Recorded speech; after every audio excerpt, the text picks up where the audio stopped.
పూర్వీ ప్రతి 3 లక్షల కొనుగోలుకు ఒక బంగారు నాణెం ఉచితంగా పొందండి. నమస్కారం, వెల్కమ్ టు ఐ డ్రీమ్. ధర్మ మార్గం విత్ విజిత కార్యక్రమానికి స్వాగతం.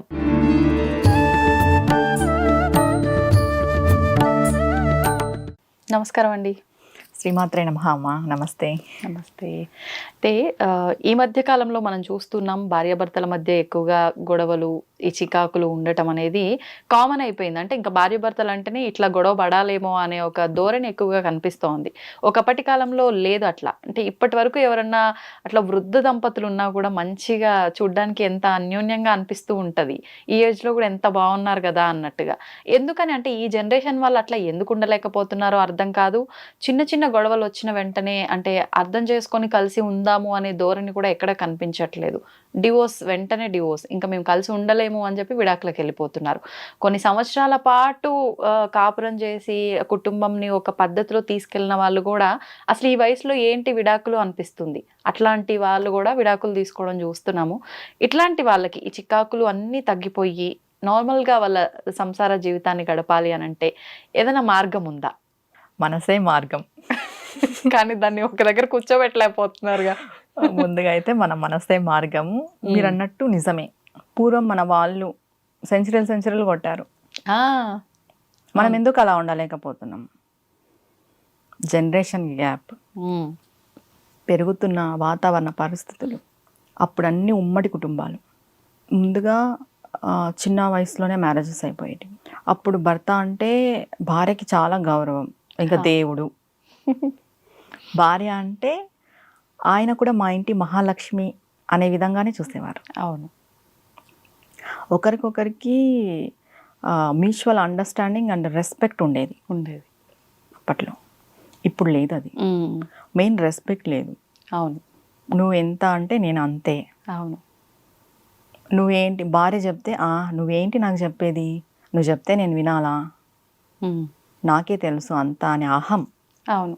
అంటే మేల్ ఫీమేల్ అనే ఒక ఈగో కూడా చాలా వరకు చూస్తున్నాం ప్రజెంట్ జనరేషన్. చాలా అహం. ఇప్పుడు మెయిన్ ఉమ్మడి కుటుంబాల్లో ఏదైనా ఒక చిన్న గొడవ జరిగితే అందరూ వచ్చి సర్ది చెప్పేవాళ్ళు.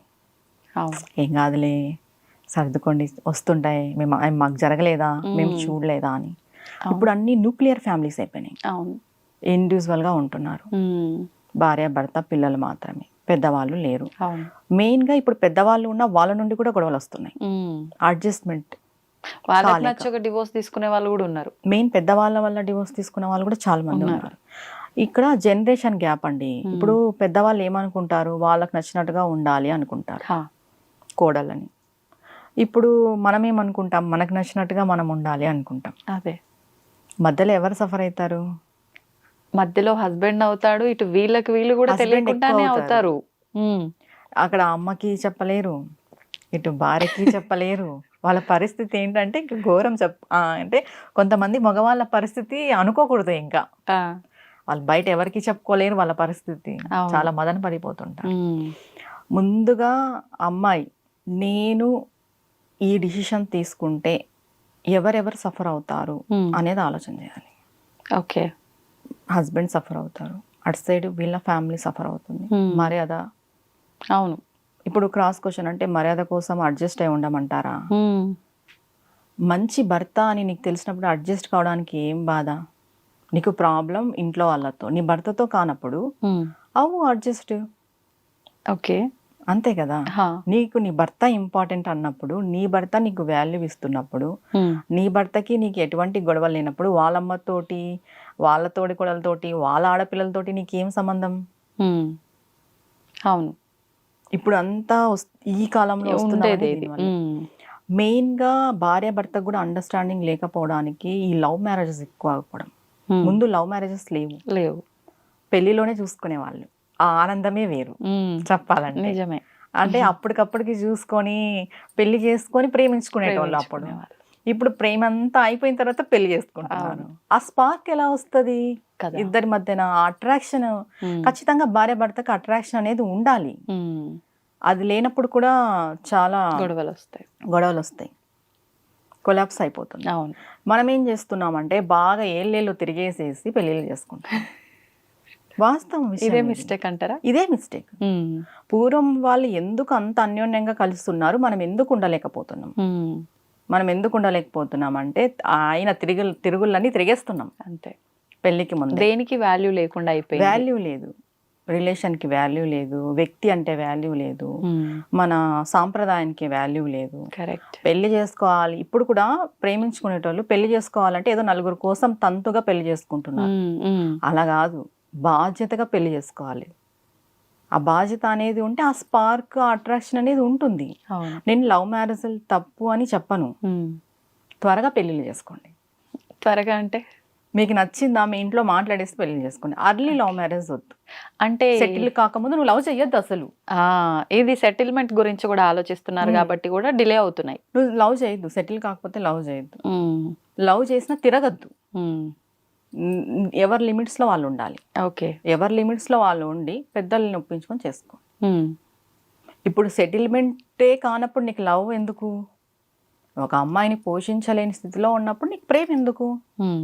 ఫస్ట్ మనం చూసుకోవాలి కదా. అవును. దాని తర్వాతే లవ్ చేయాలి. లవ్ చేసినా కూడా లిమిట్స్లో ఉండాలి. ఇప్పుడు బాగా కొన్ని అయితే పెళ్లి వరకు కూడా పోవట్లేదు. అవును. చాలా సంవత్సరాలు లవ్ చేసుకున్నా కూడా పెళ్లి వరకు పోవట్లేదు. ఎందుకు పోవట్లేదు? క్లోజ్ అయిపోవడం వల్ల ఒకరికొకరికి అంత తెలిసిపోతుంది పెళ్లికి ముందే. ఇంకా పెళ్లి తర్వాత ఏముంటుంది మీరు కలిసి ఉండడానికి? నిజమా కాదు? నిజం నిజం. కనీసం అంటే ఆ వాల్యూస్ ఉండుంటే అన్నా కంటిన్యూ అయ్యి ఉండేదేమో ఆ జర్నీ పెళ్లి వరకు. వాల్యూస్ కూడా ఉండట్లేదు కాబట్టి అక్కడతో ఎండ్. ఇంకా ఎండ్. ఇప్పుడు పెళ్ళి అయిన తర్వాత కోసం అరేంజ్ మ్యారేజెస్ ప్రాబ్లం, భర్త సరిగ్గా లేడు, టైం ఇవ్వండి. వెంటనే డివోర్స్కి వెళ్ళిపోవద్దు. నువ్వు వెళ్ళి మీ అమ్మోళ్ళ ఇంట్లో చెప్పి వాళ్ళని మాట్లాడమని చెప్పించడము, లేదా మీ అత్తగారికి పెద్దలు ఉంటారు కదా, ఎవరో ఒకరు ఉంటారు, వాళ్ళకి చెప్పడము, సర్ది చెప్పండి అని చెప్పడము, లేదా నువ్వే మాట్లాడటము. ప్రేమతో మాట్లాడండి మీ హస్బెండ్తో. అబ్బాయిలకు కూడా చెప్తున్నా, ఇప్పుడు ఆ అమ్మాయి మిమ్మల్నే నమ్ముకొని వచ్చింటుంది, ఎక్కడో పుట్టింటుంది, తల్లి తండ్రిని అందరినీ వదిలేసుకొని నీ వెంట వస్తుంది. నువ్వు ఎలా చూసుకోవాలి? వాళ్ళ అమ్మ వాళ్ళ నాన్నని గుర్తు రాకున్నట్టు కాకపోయినా కూడా బాధ పెట్టుకోకున్నట్టు చూసుకోవాలి. అంతే. అంతేగా, నీ బాధ్యత కదా అది. నువ్వు అమ్మాయిని తెచ్చేసుకొని ఏదో నీ ఇంట్లో పని చేయడానికే నేను తెచ్చుకున్నాను, మేమందరు చెప్పినదంతా నువ్వు వినాలి, మేమే ఇది, నువ్వు అజమాయిషి దేనికి? తను కూడా ఒక మనిషే కదా. అవును. తనకి ఫీలింగ్స్ ఉంటాయి కదా, సెల్ఫ్ రెస్పెక్ట్ అనేది ఉంటుంది కదా. ఆ సెల్ఫ్ రెస్పెక్ట్ని నువ్వు రెస్పెక్ట్ చేయనప్పుడు నీకెందుకు భార్య? కరెక్టే. దీనికి కారణం తల్లి తండ్రి. కొడుకుల్ని ఎలా పెంచాలి? నువ్వు ఒక అమ్మాయికి రెస్పెక్ట్ ఇచ్చేది కూడా తెలియనంతగా నీ కొడుకుని పెంచుతున్నావా? అవునా కాదా? నువ్వేం నేర్పియాలి నీ కొడుక్కి? ప్రతి అమ్మాయిలోనూ అమ్మతనాన్ని చూసేది నేర్పియాలి. అవును. ఎవరు పుట్టుకతో అన్నీ నేర్చుకోరు. ఇప్పుడు పిల్లలకి మనం చెప్తేనే కదండి మన పిల్లలు ఎలా ఉండేది తెలుస్తుంది. కొడుకు తప్పు చేసినప్పుడు తల్లి దండించాలి, తల్లి చెప్పాలి. ఇప్పుడు కొంతమంది వినరండి, వినరు. ఇలాంటి వాళ్ళు కూడా ఉన్నారు, వినరు. వినేలాగా ఏదో ఒకటి మనం మార్గం ఆలోచన చేయాలి. కొంతమంది ఏం చేస్తున్నారంటే వాళ్ళ కొడుకుల గురించి పూర్తిగా తెలిసినా కూడా అమ్మాయిని తెచ్చి కట్టబెట్టేసి ఆ అమ్మాయిని బలి చేసేస్తారు. ఇలా కూడా చూస్తున్నాం, చాలా చూస్తున్నాం కేసెస్ ఇలా. మీకు అన్నీ తెలిసినప్పుడు మీ అబ్బాయి గురించి ఇంకొక అమ్మాయి జీవితాన్ని ఎందుకు బలిస్తారు? మేము బానే ఉంటాం కదా, ఎవరి జీవితం పాడైపోతే మాకేంటి? తప్పు కదా. ఇదే ఆలోచన కనిపిస్తుంది అక్కడ. అమ్మాయిని తీసుకొచ్చి నీ కొడుకి కట్టబెట్టేసి ఆ అమ్మాయి సఫర్ కావాలా? ఎంత అన్యాయం చెప్పు. అమ్మాయిల పట్ల కూడా చాలా అన్యాయం జరుగుతుంది. ఈ జనరేషన్ లో అబ్బాయిల పట్ల అన్యాయము జరుగుతుంది, అమ్మాయిల పట్ల కూడా అన్యాయం జరుగుతుంది. అవును, ఇద్దరికి రెండు సైడ్లు ఉన్నాయి. మెయిన్ ఇంకొకటి, ఈ జనరేషన్ లో ఇద్దరికి అహం వల్ల కూడా డివోర్స్ జరుగుతున్నాయి. అండర్స్టాండింగ్, సంపాదన కూడా ఇప్పుడు ఒకప్పుడు లేడీస్ సంపాదించలే, ఇప్పుడు సంపాదిస్తున్నారు కాబట్టి అహం చూపిస్తున్నారు అంటారు. అట్లా అందరు అమ్మాయిల్ని తప్పు పట్టడానికి లేదు ఇక్కడ. అందరు అమ్మాయి అంటే ఏదో ఒక టైంలో లేడీస్కి వస్తుందండి అది ఫీలింగ్, నేను రాకూడదు అంటారా? మరి ఒకవేళ రాకూడదు. ఇప్పుడు నువ్వు దేనికోసం సంపాదిస్తున్నావు? మీ ఇద్దరు బాగుండడం కోసం సంపాదిస్తున్నావు. మీ ఇద్దరు గొడవ పడ్డానికి ఇంక నువ్వు ఎందుకు సంపాదించాలి? నీ సంపాదనే మీ ఇద్దరికి గొడవకి కారణం అవుతుంది అంటే అప్పుడు మనలో చేంజ్ వచ్చినట్టే కదా లేడీస్లో. మనది అనుకొని ముందుకెళ్ళాలి. ఉమ్, చిన్న చిన్నవి జరుగుతాయండి, గొడవలు లేని సంసారం ఉండదు. ఒక భార్య భర్తకు కూడా గొడవలు అవ్వాలి, ఉమ్, కానీ శృతిమించిన గొడవలు అవ్వకూడదు, డివోర్స్ అయ్యేలాగా గొడవలు అవ్వకూడదు. నేను ఒక్క విషయం చెప్తాను, భార్య భర్తకి గొడవలు లేవు అని అంటే వాళ్ళిద్దరి మధ్య ప్రేమ లేదని చెప్తా. ఓకే. వాళ్ళకి ఇవ్వాలి డివోర్స్, గొడవలు లేని వాళ్ళకి. ఎందుకంటే వాళ్ళిద్దరికి ప్రేమ లేదు, ఇంకెందుకు వాళ్ళు కలిసి ఉండడం. గొడవలు జరగాలి, కానీ ఏ గొడవ జరిగినా 1 or 2 daysకి సర్దు మణిగిపోవాలి. అది 4 గోడల మధ్యలోనే ఉండాలి. ఉమ్, అసలు మేము గొడవే పడము, మాకు గొడవలే వద్దు అని అంటే ఒకరికొకరు ఎలా తెలుసుకుంటాము? ఉమ్, చిన్న చిన్న మిస్టేక్స్ జరుగుతాయి. చాలా మంది పెద్ద పెద్ద మిస్టేక్స్ చేసినా కూడా కడుపులో పెట్టుకొని ఉండే భర్తలు ఉన్నారు, భార్యలు కూడా ఉన్నారు. అవును. భర్తలు మిస్టేక్ చేసినా కూడా సర్దుకొని పోయి సంసారం చేస్తున్న ఆడవాళ్ళు చాలా మంది ఉన్నారు. అలాగే అబ్బాయిలు కూడా, అమ్మాయిలు ఏదైనా చిన్న చిన్న మిస్టేక్స్, పెద్ద పెద్ద మిస్టేక్స్ చేసినా సర్దుకొని పోయి ఉండేటోళ్ళు కూడా ఉన్నారు. ఎందుకు? పిల్లల భవిష్యత్తు ఉంటుంది. మీ ఇద్దరు విడిపోవడం, మీరు సపరేట్ అయిపోతారు. ఉమ్, పిల్లల పరిస్థితి, అవును, వాళ్ళు ఎంత ఫీల్ అవుతారు, ఎంత సఫర్ అవుతారు. నిజం. సింగిల్ పేరెంట్ పిల్లలు పడే బాధ ఎవరికి ఉండదు. ఈ మధ్య వాళ్ళే ఎక్కువైపోయారు. అసలు single పేరెంట్స్ parent. లేని పిల్లలకు కూడా ఉండదు ఆ బాధ. ఆ, సింగిల్ పేరెంట్ పిల్లలు పడే బాధ. పేరెంట్స్ లేకపోతే కంప్లీట్, నాకు పేరెంట్స్ లేరు లేరు, ఏదో అని. అమ్మమ్మో నానమ్మో పెంచుతున్నారు, తాతమ్మో పెంచుతున్నారు, అయిపోతుంది అక్కడికి. అవును. కానీ ఉండి కూడా డివైడ్ అయిపోయి వాళ్ళు ఎక్కడో ఉండి వీళ్ళు ఎక్కడో ఉండి ఎంత ప్రాబ్లం చెప్పది. ఉమ్, వాళ్ళ లైఫ్ పైన పడుతుంది అది అంత ఎఫెక్ట్. ఆ అబ్బాయి కరెక్ట్గా పెరగాలంటే ఎలా పెరుగుతారు? ఉమ్, ఇప్పుడు ఏదైనా ఇద్దరు భార్య భర్త ఉంటారు, భార్యదే తప్పు అనుకుందాము, ఆ అమ్మాయి ఏదైనా మిస్టేక్ చేసి ఉంటుంది, అది కొడుక్కి తెలుస్తుంది. తల్లికే విలువైనప్పుడు ఇంకా వేరే అమ్మాయికి ఎలా విలువిస్తాడు ఆ అబ్బాయి? ఉమ్, అందరూ ఇలానే ఉంటారనే దూరంలోకి వచ్చేస్తారు. ఇప్పుడు ఆ అమ్మాయి ఉంటుంది, తండ్రి సరిగ్గా ఉండడు, ఉమ్, ఆ అమ్మాయి ప్రతి ఒక్క అబ్బాయిని నా తండ్రే అంతా, ఉమ్, బయట అబ్బాయిలు కూడా అలానే చూస్తుంది. ఒక భార్య భర్త కలిసి ఉంటే ఒక మంచి సమాజాన్ని ఏర్పరచగలం. వాళ్ళు అనుకుంటారు ఇది మా కుటుంబం వరకే అని, కాదు, ఇది సమాజం వరకు. ఎందుకంటే నీ పిల్లలు, వాళ్ళ పిల్లలు, వాళ్ళ పిల్లలు, ఇలా తరతరాలుగా వస్తుంది ఇది. నిజమా కాదా? నిజం.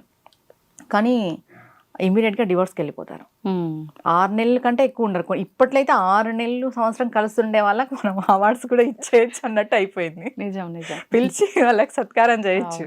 ఒక సంవత్సరం ఎందుకు కలిసి కొన్ని ఉంటే. కొన్ని సార్లు వెడ్డింగ్ అయిపోయిన తర్వాత ఫోటోషూట్ లో అయిపోగానే డివోర్స్ తీసుకున్నాయి కూడా ఎన్ని ఎన్ని చూసాం మనం ఇప్పుడు ఈ మధ్య కాలంలో న్యూస్ లో. మెయిన్ అబ్బా డబ్బు, ఈ అహము, మెయిన్గా భార్యాభర్త ఈ సంసారంలో డబ్బు అనేది ఒక మంచి మేజర్ పాత్ర పోషిస్తుంది. అవును. మీరేం పెట్టారు, మేమేం పెట్టాం, పెట్టిపోతలు కాదు మనం ఆలోచన చేయాల్సింది. వీళ్ళు బాగా కలిసి ఉండాలి, మేము ముందుకు వెళ్ళాలి, మేము సమాజానికి ఒక మంచి భార్యాభర్తలుగా ఉండాలి, మా పిల్లలకి మేము ఒక మంచి తల్లి తండ్రిగా ఉండాలి, మా అమ్మలకు మంచి కూతురు కొడుకుగా ఉండాలని ప్రతి ఒక్కరు అనుకుంటే ఈ డివోర్స్, ఈ సమస్య ఉండదు. ఏ గొడవ అయినా కూడా మాట్లాడుకుంటే సరిపోతుంది. ఇంకొకటి, వాళ్ళిద్దరే మాట్లాడుకుంటే అవుతుంది అన్నప్పుడు వాళ్ళిద్దరే మాట్లాడుకోవాలి, ఇంకా ఎవరిని మూడో వ్యక్తి ఇన్వాల్వ్ కాకూడదు. చాలా మంది మూడో వ్యక్తి వల్ల కూడా విడిపోయిన వాళ్ళు ఉన్నారు. భార్య భర్తలోకి మూడో వ్యక్తి వస్తే విడిపోయిన వాళ్ళని కూడా మనం చూస్తున్నాం. అలా కాకోకుండా, అంటే పెద్దలు చెప్తే వింటారు అన్నప్పుడు పెద్దలతో చెప్పించాలా, లేదు మేమిద్దరమే మాట్లాడుకుంటే సాల్వ్ అవుతుంది అన్నప్పుడు వాళ్ళిద్దరే మాట్లాడుకోవాలి. మీరు చెప్తున్నంత వరకు బాగుంది. అంటే ఇద్దరి సైడ్ నుంచి ఎందుకు గొడవ అనుకున్నప్పుడు మాత్రమే పెద్దవాళ్ళు మాట్లాడడానికైనా ఇష్టపడతారు, వీళ్ళు కూర్చొని మాట్లాడుకోవడానికైనా ఫస్ట్ ఇంట్రెస్ట్ చూపిస్తారు. వన్ సైడ్ నుంచే అరే ఎందుకు ఈ గొడవలు, కూర్చొని మాట్లాడుకుంటే అయిపోద్ది, లేదు అంటే నేనే తగ్గుతా అనుకుంటే సరిపోదు, రెండో సైడ్ నుంచి కూడా ఉండాలి. అట్లాంటి సిచ్యువేషన్లో ఏం చేయొచ్చు మరి? మీరు అడిగింది బాగుంది. ఒక అబ్బాయి ఉంటారండి, మన కోసం బాగా కష్టపడుతుంటారు.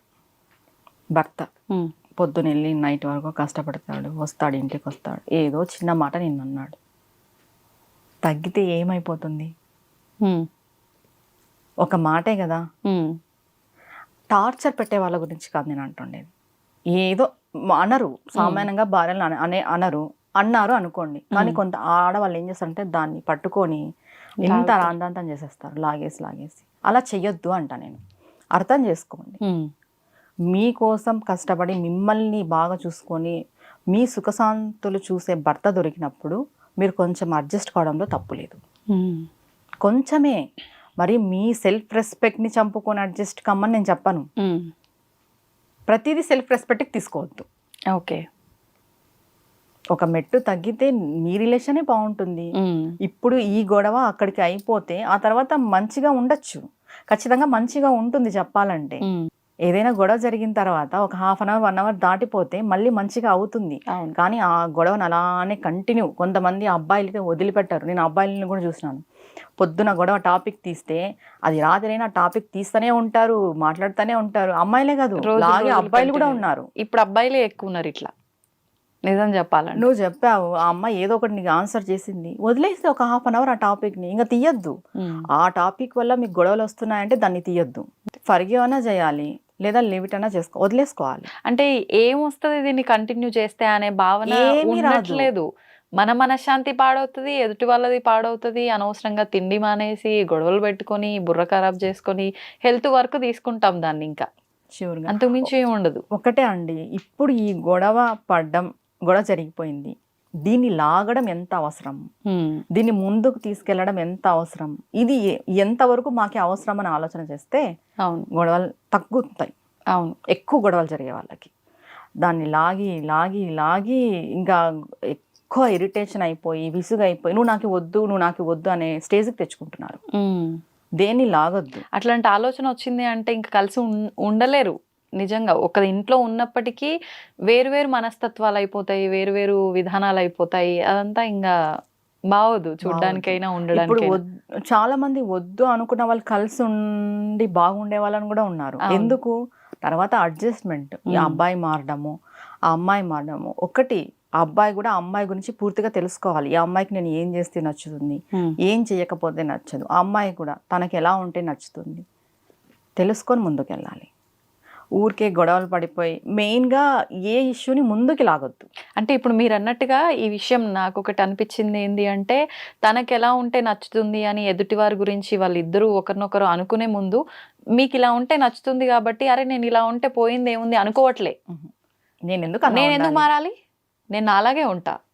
ఇది ఒకటి ఎక్కువ వింటున్నాం. అంటే దీనివల్ల గొడవలు ముందుకెళ్తున్నాయి ఇంకా. అవును. అంటే ఇప్పుడు ఇంట్లో పేరెంట్స్ కూడా కొంతమందికి నువ్వు ఎందుకు మారాలి, ఫ్రెండ్స్ కూడా నువ్వే ఎందుకు మారాలి, నువ్వు ఎందుకు తన కోసం నీ వ్యక్తిత్వాన్ని నువ్వు మార్చుకుంటావా, తన కోసం అని ఎందుకు, కుటుంబం కోసం కదండి, నీ పిల్లల భవిష్యత్తు కోసం నువ్వు మార్చుకుంటున్నావు. పిల్లలు అయిండే వాళ్ళు ఉంటారు. నువ్వు తన కోసం మారితే తప్పేం లేదు, నీ పిల్లలు బాగుంటారు సంతోషంగా. అవునా కదా? ఒక అబ్బాయి కూడా మారితే నీ పిల్లల భవిష్యత్తు బాగుంటుంది. ఇక్కడ భార్య కోసమే అని కాదు, మొత్తం కుటుంబం వ్యవస్థ అంతా ఆధారపడి ఉంటుంది. అవును, వీరిద్దరే కాదు బాధపడే. కానీ ఏం ఆలోచిస్తారంటే మేమిద్దరమే అని ఆలోచిస్తారు, నీది నాది అని ఆలోచిస్తారు. కానీ కుటుంబం వ్యవస్థ అంతా అని ఆలోచన చెయ్యరు. ముందుగా ఒకటే చెప్తా నేను, ఈ పెళ్ళిళ్ళు చేసుకునే వాళ్ళకి ఒకరికొకరు తెలుసుకొని డబ్బు పెట్టిపోతలు కట్నాలు కానుకలు కాదు, గుణగణాలు తెలుసుకొని చేసుకోండి. లవ్ మ్యారేజ్ వాళ్ళైతే అర్లీగా త్వరగా పెళ్లి చేసుకొని ట్రై చేయండి. ఏళ్ళు గడిపేసి తిరిగేసి కాదు. ఓకే, త్వరగా. అంటే పూర్వం వాళ్ళ ఎందుకు అంత కలుస్తున్నారు అంటే వాళ్ళు పెళ్లిలోనే చూసుకునేవాళ్ళు ఒకరినొకరిని, పెళ్లి చేసుకుని ప్రేమించుకునేటోళ్ళు. అవును, అందుకు వాళ్ళు అలా నిలబడినారు అంత స్ట్రాంగ్గా. పిల్లలు కూడా చాలా మంది అప్పుడు, ఇప్పుడు ఒకరు ఇద్దరే. అవును, ఆ ఒకరిని తీసుకొని లట్టెక్కని వెళ్ళిపోతారు, డివోర్స్ ఇచ్చేస్తారు. 10 మంది పిల్లలు, అప్పుడు 10 మందిని తీసుకుని వెళ్ళలేరు కదా. కదా. అది అప్పుడు వ్యవస్థ ఎందుకు అంత బాగా నడిచింది అంటే ఓన్లీ కుటుంబం కోసమే త్యాగాలు చేసిన వాళ్ళు ఉన్నారు జీవితాలని. ఇప్పుడు అంతా సెల్ఫ్ స్వార్థం. అవును, స్వార్థపూరితమైన జీవితాలు అయిపోయినాయి కాబట్టి సెల్ఫ్ ఆలోచిస్తున్నారు. ఇంకా ఇదంతా మనం పక్కన పెడితే వాళ్ళు కలిసి ఉండడానికి ఏం చేయాలి? ఇప్పుడు చాలా మంది అమ్మాయిలు భర్తలు మారాలని అనుకుంటుంటారు. అవును, అబ్బాయిలు భార్యలు మారాలని అనుకుంటుంటారు. నిత్యము చేసుకోవాల్సిన శ్లోకం అర్ధనారీశ్వరుని శ్లోకం. ఓకే, ఎందుకంటే శివుడు తన సతికి సగభాగాన్ని ఇచ్చేశాడు. వాళ్ళిద్దరు ఒకటి, శివుడు శక్తి వేరు వేరు కాదు. ఇప్పుడు కూడా ఒకటే చెప్తాను, భార్య భర్త అంటే ఇద్దరు ఒకటే, వేరు వేరు కాదు. శరీరాలు మాత్రమే వేరు, వాళ్ళ మనసులు ఎప్పుడు ఒకటి. ఆ స్టేజ్కి మన బంధం వెళ్ళాలి. ఈ సెకండ్ భార్య ఏం ఫీల్ అవుతుందో భర్త చెప్పకనే అర్థం చేసుకోవాలి. ఆ స్టేజ్కి వెళ్ళాలి. అది దాంపత్యం అంటే. ఏదో ఆర్టిఫిషియల్ కాదండి. కరెక్ట్. ఇలా దాంపత్యం గురించి చెప్పుకుంటూ పోతే చాలా చెప్పచ్చు. తర్వాత ఒక మంత్రం ఉంది. ఉమ్. నిత్యము ఎక్కువ గొడవలు జరుగుతుంటాయి, ఓకే. నిత్యం ఇంట్లో గొడవే ఉంటుంది. అలాంటి వాళ్ళు ఓం శివ స్వాధీన వల్లభాయై నమః, శివ స్వాధీన వల్లభాయై నమః. శివుడి యొక్క స్వాధీనంలో ఉంటుంది అమ్మవారు. అంటే స్వాధీనం అంటే హద్దులో చేతులు అని కాదు, వాళ్ళిద్దరూ ఒకటే అని అర్థం. అంటే ఇది అబ్బాయి సైడ్ నుంచి అయినా అమ్మాయి సైడ్ నుంచి ఎవరైనా అయినా చేయొచ్చు. ఎవరైనా చేయొచ్చు. ఓకే. ఎవరైనా చేయొచ్చు. ఎన్నిసార్లు చేయొచ్చు రోజు? ఇన్నిసార్లు అనేది ఏం లేదు. వాళ్ళకి చాలా గొడవలు జరుగుతుంటాయి కదా ఉమ్. ఇంట్లో, ఇంకా పొద్దున లేస్తే గొడవలు అనేటోళ్ళు నిత్యము పఠించుకోవచ్చు. అర్ధనారీశ్వర స్తోత్రం మాత్రం నిత్య పూజలో ఒకసారి చేసుకోవచ్చు. ఓకే. ఇద్దరు చేసుకోవచ్చు. ఉమ్. ఖచ్చితంగా మంచి రిజల్ట్ ఉంటుంది. ఒకరికొకరు అర్థం చేసుకొని ముందుకెళ్తారు. ముందుకెళ్ళాలని మనం కూడా కోరుకోవాలి. ఈ డివోర్స్ ఇవన్నీ తగ్గిపోవాలి అని చెప్పేసి. అవును. రాను రాను ఇంక ఇప్పుడున్న జనరేషన్ కిడ్స్ అయితే ఇంకా పెళ్ళొద్దు, ఈ ధోరణి ఆల్రెడీ ఏర్పడింది. అవును, ఇంకా మొత్తానికి పెళ్ళిళ్ళు అనేది చూడమేమో, పెళ్ళ ఓహో పెళ్ళి అవుతుందా అనేటట్టుగా మారిపోద్దేమో అలానే అనిపిస్తుంది సమాజం. అవును, సమాజం అటే పోతాను. ఎందుకు ఆల్రెడీ లివ్ ఇన్ అని చెప్పి చూస్తున్నాం కదా, ఇంకా పెళ్ళి ఎందుకు? ఫారెన్ కల్చర్ వచ్చే మన సాంప్రదాయం అంతా చెడిపోయింది. ఫారినర్స్ మాత్రం ఇప్పుడు మన సాంప్రదాయాన్ని బాగా పాటిస్తున్నారు. వాళ్ళు బాగా తెలివిపరులు అయిపోయినారు, మనం తెలివి లేని వాళ్ళు అయిపోయినాం. అంటే మనం ఏది చూడగానే అన్ని తెచ్చేసుకుంటున్నాం కదా. యాక్చువల్గా చెప్పాలంటే ఈ బ్రిటిషర్స్ సండే నాన్ వెజ్ తినమని మనకి ఎందుకు పెట్టారు అంటే, వాళ్ళు పెట్టిందే ఇది. సండే హాలిడే టైంలో తింటారని. మనమంతా మందబుద్ధులు అయిపోవాలని వాళ్ళు సండే టైంలో నాన్ వెజ్ తినమని చెప్పారు. మనం ఇప్పటికీ వాళ్ళదే పాటిస్తున్నాం. సండే తినకూడదు అని ఎంతమంది చెప్పినా కూడా మనం వినం. అంటే మనం చాలా తెలివైన వాళ్ళండి చెప్పాలంటే. వాళ్ళు మనల్ని మందబుద్ధులుగా మార్చడానికి ఇది తీసుకొచ్చారనమాట. మనం ఇంకా దాన్నే ఫాలో అవుతున్నాం. అంటే ఒక 2-3 అలవాటు చేసిపోయారు గట్టిగా. ఇలాంటివి సండే నాన్ వెజ్ వదలడాలు ఒకటి, అండ్ న్యూ ఇయర్ ని January 1st చేసుకోవడం ఒకటి, మన లెక్క ప్రకారం ఉగాది మన కొత్త సంవత్సరము, బర్త్డేలు జరుపుకోవడం ఒకటి, ఇవన్నీ మంచి గట్టిగా అతికించి పోయినరు వాళ్ళు. దాన్ని అసలు ఆ పీడ ఎలా వదిలించుకోవాలో కూడా అర్థం కావట్లేదు. నిజంగా అట్లా అయిపోయింది. అంటే అలవాటు చేసుకున్నా పర్లేదు కానీ అది ఎంతవరకు ఉపయోగమో అంతవరకు చేసుకుంటే బెటర్ ఏమో కానీ వాని వల్ల విధ్వంసాలు కూడా. ఇప్పుడు చూడు, ఫారెన్ కల్చరే కదా ఈ లివింగ్ రిలేషన్షిప్ అంతా. అవును, వాళ్ళైతే సాంప్రదాయంగా పెళ్లిళ్ళు చేసుకుంటున్నారు. మనం ఏం చేస్తున్నాము? ఈ దరిద్రాలంతా వచ్చే మొత్తం ఈ కుటుంబ వ్యవస్థ, వివాహ వ్యవస్థ అంతా చెడిపోయింది పూర్తిగా. అదే చెప్తున్నా, ఈ పెళ్లికి ముందు సంవత్సరాలు తిరిగేసి పెళ్లి చేసుకోలేని వాళ్ళు కొంతమంది అలానే విడిపోతున్నారు. పెళ్లి అయిన తర్వాత కలిసి ఉండాలంటే బాధ. అది అంటే విడిగా ఉన్నప్పుడు ఎంతకాలం అయినా ఉండొచ్చు, నీది నువ్వు నాది నేను అన్నట్టు ఉంటది. పెళ్ళయింది అంటే అది ఒక కుటుంబంలా ఉండాలి అంటే బాధ్యతలు పెరుగుతాయి, అన్ని సమస్యలు. ముందుగా పెళ్లికి ముందు బాగున్నాము అని అంటే అబ్బాయి ఎక్కడో ఉంటాడు, అమ్మాయి ఎక్కడో ఉంటుంది. No problem. ఏదో నువ్వు 2 గంటల సేపు మాట్లాడతావు. ఆ 1-2 గంటల్లో నీకు బాగా నచ్చేస్తారు ఇద్దరికి, ఒకరికొకరు నచ్చేస్తారు. గ్యాప్ తర్వాత కొంచెం సేపు కేటాయించే సమయం కాబట్టి పెళ్ళి అయిన తర్వాత 24 గంటలు ఉంటాం. అప్పుడు దయ్యాలు భూతల్లా కనిపిస్తాం. చెప్పాలంటే ఒకరికొకరు అలానే కనిపిస్తాం అనమాట. అలా కాకున్నట్టు మనం అరేంజ్ మ్యారేజెస్ కానీ ఎక్కువ టైం స్పెండ్ పెళ్ళికి ముందు చేయకోకున్నట్టు పెళ్ళైన తర్వాత చేసి ఒకరినొకరిని అర్థం చేసుకుంటూ ముందుకు పోతే కుటుంబ వ్యవస్థ బాగుంటుంది. అంతే. మెయిన్ అర్థం చేసుకోవడం కూడా ఉండాలి. అర్థం చేసుకోవాలి. మేమే ఎందుకు అర్థం చేసుకోవాలని అనుకోకూడదు. అవును. అంటే పెద్దవాళ్ళు చెప్తూ ఉండేవారు, ఇప్పటికీ అమ్మమ్మలు తాతమ్మలు ఉంటే మొగుడు దగ్గర పెళ్ళం తగ్గితే ఉంది, పెళ్ళం దగ్గర మొగుడు తగ్గితే ఉంది, ఆడ మొగ అనే భేదమే ఉంది, ఇద్దరం ఒకటే అన్నట్టుగా ఉంటేనే కదా.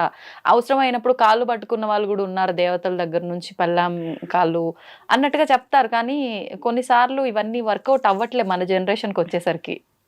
శ్రీకృష్ణుడు అంతటి వాడే సత్యభామ కాళ్ళు పట్టుకున్నాడు. వర్కౌట్ అవుతుందండి, అవ్వదు అనుకోవద్దు. అహం తగ్గించి, ఒకవేళ నీ వైపు తప్పుంది, అబ్బాయి వైపు తప్పుంది, నువ్వు నీ భార్యని రిక్వెస్ట్ చేసుకోవాలి. ఎవరు చుడుకోకున్నట్టు పోయి కాలు పట్టేసుకో, ఏముంది లోపల. అవును, తప్పేం లేదు. నీ భార్య కాళ్ళు నువ్వు పట్టుకుంటున్నావు, ఆమె నీ ఇంటి గృహలక్ష్మి, నువ్వు దేవతగా భావించేటప్పుడు కాళ్ళు పట్టుకోవడానికి ఏం నామోషి, అంతే కదా. అవును. అంతే. ఆ అమ్మాయి కూడా అంతే, ఏదైనా మిస్టేక్ జరిగింది ఒక సారీ చెప్పు. వాళ్ళు అసలు నాకు చెప్పాలంటే ఇప్పట్లో అబ్బాయిలు సారీ కూడా ఎక్స్పెక్ట్ చెయ్యరు. వాళ్ళు ఏదో సారీ చెప్పాలని అవి కూడా ఏం అనుకోరు. వాళ్ళు మాట్లాడితే చాలు గొడవ అయిన తర్వాత అనుకుంటారు. మనం అది కూడా చెయ్యం, అసలు సారీ చెప్పం మనం. అంతే అంటారా? అందరు లేరులేండి అట్లా.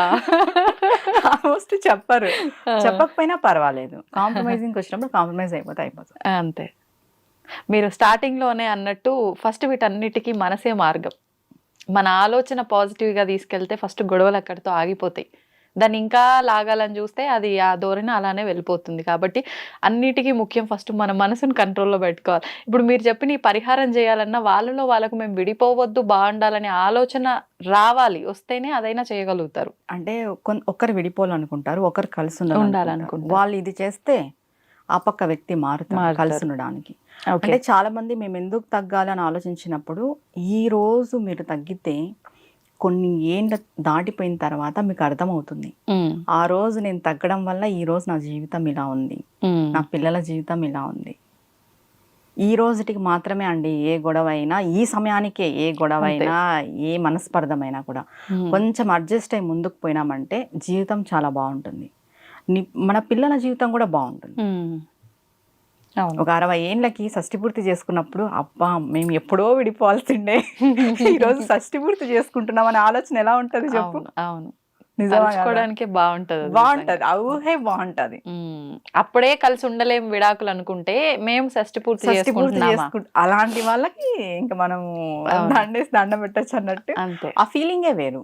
అవును, ఆ స్టేజ్కి మనం వెళ్ళాలి. ఈ రోజు ఒక్క రోజు నువ్వు తగ్గిపోయినంత మాత్రాన నష్టం ఏమీ లేదు.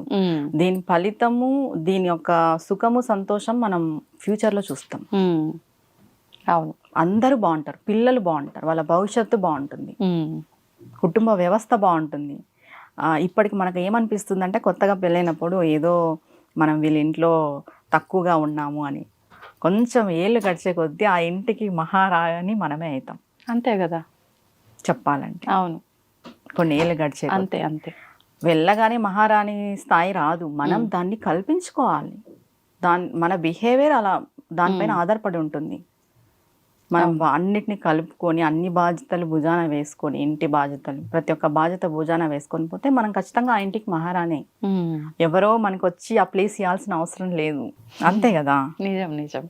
ఈ ఒక్క క్షణం అడ్జస్ట్ అయ్యి ఫీల్ అయిపోతారు. అంటే ఎవరికి వాళ్ళు అప్పుడు ఎలా ఉంది, తర్వాతకి ఎలా ఉంది, ఇప్పుడు ఎలా ఉంది అనేది కొంచెం చూసుకోగలిగితే నిజంగా మార్పు ఖచ్చితంగా ఉంటుంది. కాలమే అన్నిటికీ సమాధానం అన్నట్టు కొన్నిటికి కాలంతో పాటు అలా జరిగిపోతుంటాయి, మారిపోతుంటాయి. మీరు అన్నట్టుగా పెళ్ళైన కొత్తల్లో అత్త ఇబ్బంది పెడితే కోడలు పడుతుందేమో, కొన్ని రోజులు అయినాక ఆ కోడళ్ళే బాగా చూసుకోవాల్సిన విధానము, ఖచ్చితంగా అత్త కోడల మీదే డిపెండ్ అవ్వడము, ఇలాంటివి ఎన్ని చూడట్లేదు మనం. చాలా జరుగుతాయండి. మనం భగవంతుని నమ్ముకొని ముందుకు పోయి నా సంసారం బాగుండాలి అనుకుంటే ఖచ్చితంగా తారుమారైపోతాయి అన్ని. నిజంగానే కొంచెం ఓపిక పట్టాలి. ఏది ఇలా అంటే అలా అయిపోదు. కాస్త ఓపిక వహిస్తే ఖచ్చితంగా ప్రతి భార్య భర్త బాగుంటారు. నేను ఇచ్చే సలహా ఏంటంటే, డైరెక్ట్గా డివోర్స్ అనుకోకుండా గొడవలైనప్పుడు కొంచెం టైం తీసుకోండి. ఇద్దరు ఒకే ఇంట్లో ఉండలేకపోతున్నారు, కొద్ది రోజులు నువ్వు అమ్మగారి ఇంట్లో ఉండి ఆలోచన చేయాలి. ఆలోచన చేసి మాట్లాడుకోవడము, ఇద్దరు కమ్యూనికేషన్ బాగా పెట్టుకోవడం, ఒకరినొకరిని తెలుసుకోవడం. ఇంకా అక్కడికి మనకి పడట్లేదు అంటే ఇంకా అది దైవ నిర్ణయం. అంతే అంతే.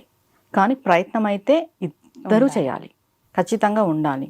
మెయిన్ దేని వల్ల గొడవ వస్తుంది, ఎవరి వల్ల గొడవ వస్తుంది అనేది తెలుసుకొని మనం దాన్ని రిమూవ్ చేసేసుకుంటే సెట్ అయిపోతుంది అంతా. అంతే. నాకు కూడా చాలా మంది అడుగుతారు, మేమే ఎందుకు అడ్జస్ట్ అవ్వాలి, మేమే ఎందుకు తగ్గాలని. ఈ పాయింట్, ఒక్క రోజు మీరు తగ్గితే మీ జీవితం ఎలా ఉంటుందో ముందుకు తెలుస్తుంది. అంతే. సూపర్ అండి, నిజంగా. అంటే ఎన్నెన్నో విని చూసి మీరు ఈ విషయం మాట్లాడుతున్నారు అనిపిస్తోంది నిజంగా. చెప్తున్నాను అదే ఈ విషయం అయితే. ఓకే అండి, థ్యాంక్ యూ అండి, థ్యాంక్ యూ వెరీ మచ్. శ్రీమాత్రే నమః.